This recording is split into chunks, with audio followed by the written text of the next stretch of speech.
Our next topic really is about strategies to prevent domestic violence and assist victims regain or develop their sense of empowerment and sense of decision-making capacity. Now, some of that we have spoken about during the morning anyway. I probably just wanted to talk about what I see, and we've all coming together to help with that, and that's the sharing of information. But I also believe that the role of the media also assists in getting the message out there. And I'm sure many of you have seen those ads that come on about saying no, learning to say no. But what I have seen, and I'm just trying to find, a lady by the name of Jane Gilmore. She's a journalist.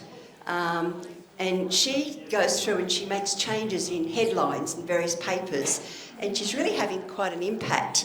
And she calls it the Fix It campaign. So just keep an eye out. Sometimes you'll see articles by her and really out there making changes in the headlines and then talking a bit about that particular incident. So it's just, I've got here, and this came through the task force, so they were certainly quite impressed with her when they were coming together about how can we move forward. And that's what they said. They received numerous submissions that commended journalist Jane Gilmore's 7-year Fix It campaign. She amends headlines and posts them on social media to highlight how sensational reporting of men's violence against women use victim-blaming language, erases male violence and reports mere allegations of fact. Then we also had, there was the report, the Not Now, Not Ever report. And that's after that the Queensland Government created the Domestic and Family Violence Media Guide to support improved reporting on domestic and family violence and sought the media's attention to change communities towards domestic and family violence.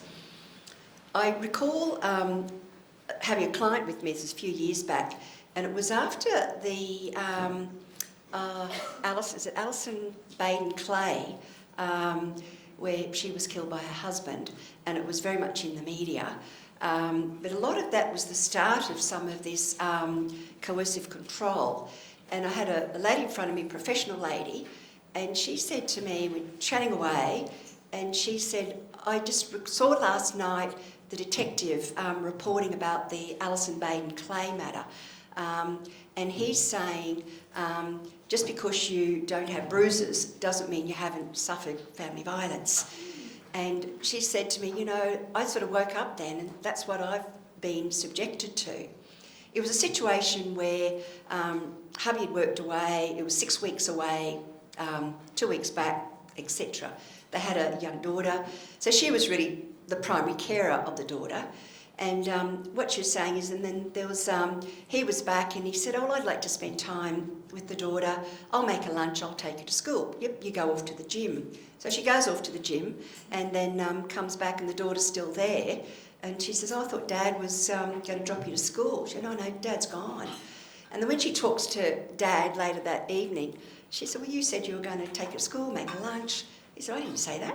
And then she started saying other things, and that's when she realised that that's what she had been subjected to. Just in terms of also getting the word out there, what I found interesting with the,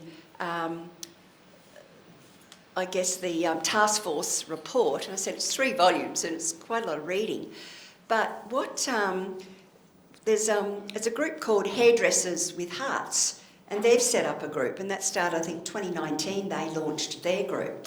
And that's what they started saying. So many people come in and start talking about their life and then say, I can't believe I've told you all that. So it's different areas where people are actually getting together. It's not just us that are working with people. So I was really surprised with the real estate agents in Cairns. So really wanting to get a group together to help with the homelessness. We've got hairdressers doing it. And I just can't, there's a group in Townsville, and I thought there was a group in Bundaberg, but this is more the men's group, and they're really coming together, and I just can't quite find their names. They're doing a colossal job down there, and that's and really getting it out to the men, to helping them change. And certainly D&I also act for males, and yes, they acknowledge that they have been perpetrators, but you work with them. And Mike has some great things going at Relationships Australia for Men in terms of those programs. If they're keen to do it, they just learn so much through it. So it's all just getting out there, trying to make some changes. But it is empowering the women as well, listening to them, allowing them to feel validated. I also, I suppose, see it from the children's point of view. I have no social science background though, so when the children are really wanting to talk to me, I prefer to be with a family report writer or the children's counsellor, and they're opening up about what's happening in their lives. So I really sort of say to them, you're really brave to do this. So you've just got to keep supporting the women doing it, and certainly the children that are coming out saying that, because it's a big step for them. They're in the family court process. As much as clients are told, don't talk to children about family court, children know what's going on. They quickly learn from it. Perhaps just another, I guess, with the changes now, which is great. And that's what I said. Southport was the first specialised domestic violence court in, I think, 2017, 2019. I'm not sure. Ash, you might have been 2019, 2017. Anyway, they were the first court, and it's taken this long. We get ours this week, so it's going to be very interesting to see how some of our magistrates change in accordance with the new specialised domestic violence, because we certainly have experienced some testy moments with them in the past. Another area too that we're empowering women are people in self-employment. We're now bringing in what's called domestic and family violence leave. So we're allowing people in the workforce to talk to you about it, and having time off to go and see those services. Sort of you get that moving. With the specialist domestic violence magistrate, we're hoping, and that the idea is, that they'll have better links between the specialist domestic violence court and then really with mental health services, because that's where a lot of it will start. They've got to sort of open up those lines of communication there. In terms of the coercive control is now in the under the DV Act, and I did have that there and I just can't quickly call on it. So that's certainly a move forward. A lot of the criteria about that, though, is that it's necessary and desirable to protect the aggrieved. That's what sort of assists in obtaining those orders. There's, I think it's called Our Watch program. Our Watch program is one that is really quite educative, and that's it's not just to school children, but it's another program out there educating people about family violence and then where to go to for assistance. Well, I think that was that part. We'll later probably talk about recap, but I might pass on to Dee if there was something you had about strategies. Yeah, so we were just going to talk about some of the things that are important when addressing the dynamics of family violence, and these are taken from the Safe and Secure Practice Guide that many of you may have seen, but that's where they come from. So if you're looking at addressing the... It's just gone off for me. Addressing the dynamics, a couple of things you really need to be looking out for. So one of the main ones is a personal belief system that legitimises the use of violence as a form of relational power, you know, men being the head of the household and things like that. If you've got people with underlying views of that, then that can be a key indicator that there might be coercive and controlling violence. You want to be on the lookout for undiagnosed or untreated mental health problems, because that is one of the things we see a lot in situations that escalate to domestic violence. Sometimes that stems from trauma, untreated trauma. They might go and do alcohol problems or substance abuse problems, but if you're not looking at the underlying trauma, those problems are likely to continue. And I was talking to Mike before, it's a bit like having a bucket with a hole in it and you keep filling it up with water, but if you're not filling the plug in the bucket, the problems are going to keep happening. So you want to be looking at the underlying causes. Alcohol and drug addictions are a big one that we see in the courts. Obviously, you've got to treat the drug addictions to stop the violence, but again, sometimes that's caught up with the trauma as well. Sometimes there's people just with a lack of social support and their bathtub becomes full and they don't have those supports around them to help. So one of the big things for us is then trying to find the right support network for a person. If they've been isolated because of coercive control and they're struggling with finances and then that can impact their mental health, trying to get them back, into society and improving their capacity as a parent means helping with them with not only social support but economically and things like that. So that support network is really important. Unprocessed childhood experience of trauma, I've spoken a lot about that today, but it's huge. And people often don't ask the right questions, they're not inquiring about that. So Bessel van der Kolk's book is a great one to read to talk about some of the right questions to ask to get that trauma history if it's there, and some of the things that stops a person from disclosing that. Most men, particularly if they've had sexual abuse, won't just come out and tell you about it. You have to be very sensitive and they've got to feel emotionally safe before they will disclose that. And you can't start working on it until you know where you're at. So building that rapport and making them feel safe is really important. So like one of the main treatments for complex trauma is before you can start working on resolving the trauma is to get that sense of security and safeness. If you're not safe, you can't really move on. It's a step process. And dislocation from cultural identity is another big one. Some of the tips that I find when we're working with clients with a dysregulated stress response system, and this can be victims or perpetrators, it can be really important to recognise the limitations your client has. We do see a lot of people who've been through domestic violence who aren't able to talk, or at least at that point in time, talk about their domestic violence. And sitting there trying to get this out of them when they're just not they don't have the capacity to do it at that point in time, is really important as a practitioner, certainly for me, to recognise they're not capable at the moment. I'm not going to keep flogging, I would not say a dead horse, but if they're not ready, they're not emotionally safe, we have to find other strategies to get that information. And sometimes that can be from third parties, and making sure that all those other needs that a person has for them to be safe are dealt with, and then we can start addressing the trauma. Another thing is providing education about family violence and toxic stress. Sometimes even just talking about coercive control or what gaslighting might look at. You see people have this light bulb moment that's what I was experiencing, and they feel validated for their emotions when so often their feelings and emotions aren't validated. They might have a partner who says, oh, you're too sensitive, or you're this or you're that. They can't even trust their own decisions or their own sensations when you hear that often enough. So providing education about what they've been through and validating their experiences is often a really good way of healing the trauma. The other thing I find when people come in and they're really struggling with their mental capacity because they're under so much stress and their prefrontal cortex is offline, they won't take a lot of what I'm talking about on board.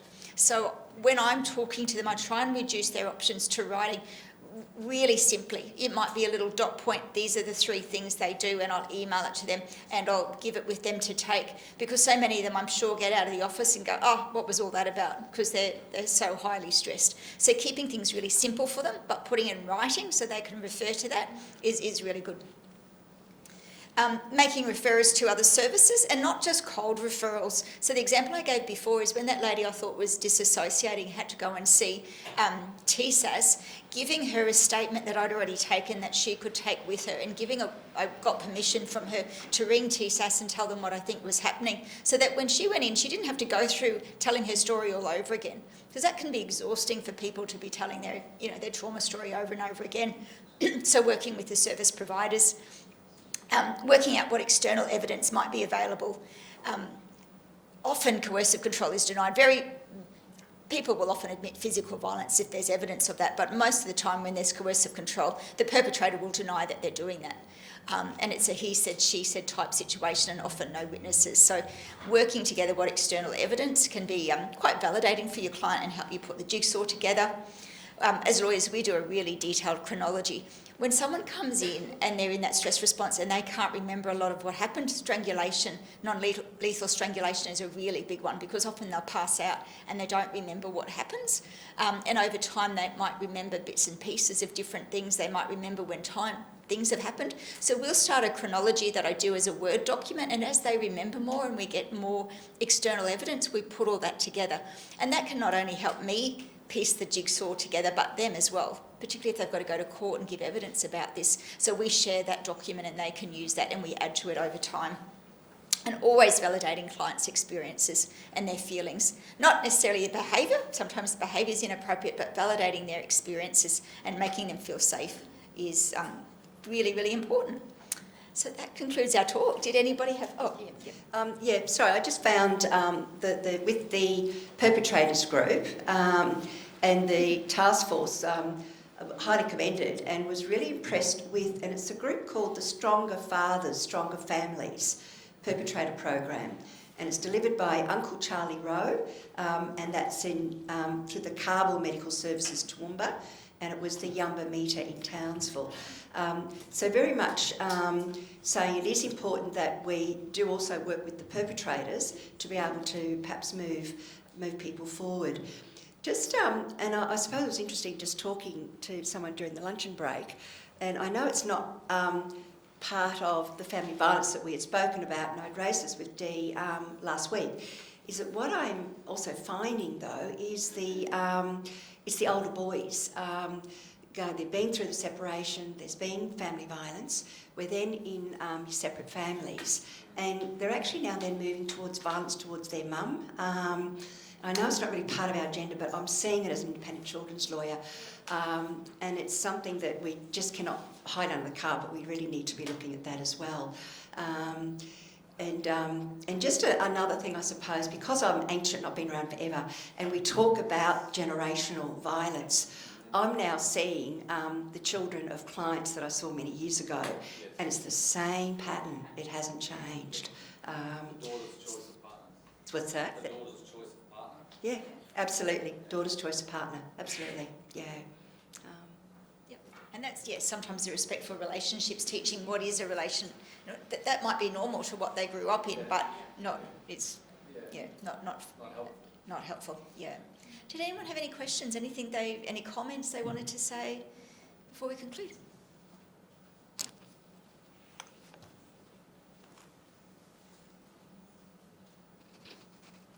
I'm just wondering if you could talk a bit about the interplay between DV court and family court, and the impact of having or not having domestic violence orders in family court. Yep, absolutely. Yep. So, having a family violence order is certainly something that the court has to take into account in a family law matter. And likewise, the domestic violence court has to take into account any order made in a family law matter, because they're not supposed to do inconsistent ones, or if they do, they have to explain why that is. And the domestic violence court has power to override family law matters and vice versa. Often what people will do in family violence matters in the domestic violence court will consent without admission. So one of the things the court looks at is any inference that can be made from the order and the circumstances surrounding that. Sometimes you have a matter where it goes to a contested hearing and there's findings, and those findings can be used in court. A lot of the time, if someone thinks that they may have an order made against them, they'll consent without admission. And there's not a lot of the court can do with that, except to say, well, there's an order. Presumably, the court wouldn't have made it if they weren't satisfied there was DV. But it doesn't have the same sort of weight that a contested findings would have in the court. You know. Often, I have a matter where what will happen is the perpetrator of violence will follow a cross-application, and it will be quite an expensive matter to run in court. And I have to be honest with my clients and say, look, this might be $10,000 to run, and then we probably have to do it again in the family law court. And sometimes they will just say, I can't afford that, but I can't do it without representation, so I'll consent to a mutual order. And then, we deal with that in the family court.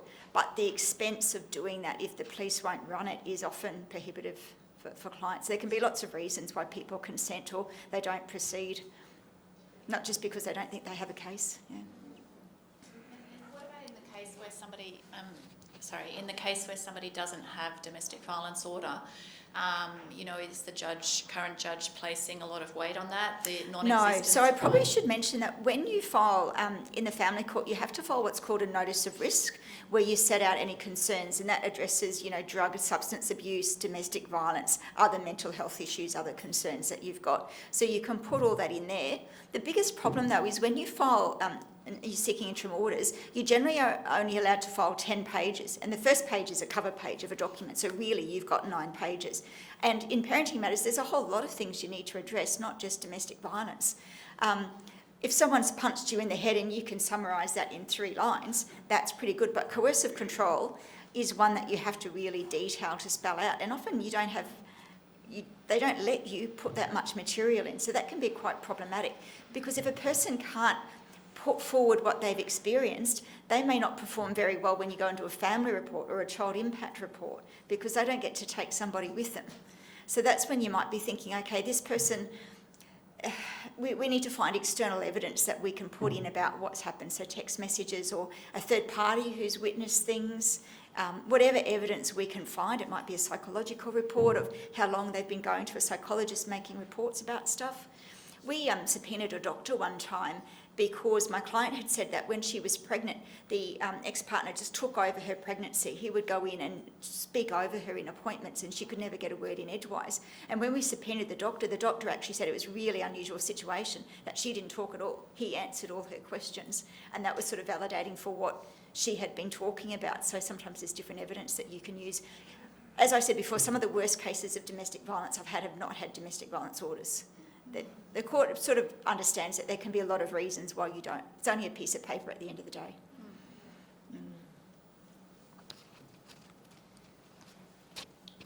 Just a brief summary. I know there's been some changes with the family court in the last 2 years, I think, amalgamating and whatnot. What difference has that made to people that are going through the court? Well, they have put on a lot more registrars, so they've given power to make these interim hearings to judicial registrars, and that has freed up a lot of the time of the judges to get things through quicker, because one of the huge problems was the backlog in the courts. So appointing these registrars that can hear interim hearings is moving matters through quicker. There's proposed amendments, so that was, although they say they merged the 2 courts, those 2 courts still continue. It's just that the rules are one set of rules, but even that's not entirely accurate. So it's all a little bit complicated, but now you can't really file in the family court unless you meet very strict guidelines. Almost everything has to be filed through the lower court, and you get 10 pages to tell your story. So that's a bit of a problem. You can request leave to put more information in, but it's a bit hit and miss whether you're allowed. Different judges are different. So certainly things are moving through quicker, but there's a family law amendment bill that's in with the government at the moment that I think will have big changes. At the moment there's a presumption of equal shared parental responsibility, not when there's been domestic violence, but some of the time, and that then means the court has to consider equal time. They're getting rid of that. So that will be a big change. At the moment, when you look at what's in a child's best interests, they only look at the safety of the child, not of any caregiver for the child. That's being proposed to be changed. So I think that will be have a big impact on domestic violence, because women, I've had judges say to my clients, I don't care about you, I only care about your child. And if someone's been through domestic violence and they've been invalidated, and then to hear a judge say that, that's devastating. That's huge. Judges often don't think of the impact what they say has on the people. And they should be educated more about that. So that could have a significant change, and really taking into account that domestic violence can affect the parenting capacity, and not penalising parents for that, but offering them support as long as they're willing to take that support. That's quite a big change. There's lots of things to do with contraventions and things like that, but for me, they're some of the big changes. The other ones are really sort of structural stuff. They're saying they're putting more emphasis on trying to mediate before you go to court, which some people use, some people don't. Again, if you've got trauma and you've got domestic violence, those things often need a better strategy. And they can say you don't have to go to mediation, you don't have to go there. But then how's court better? How is court a better system?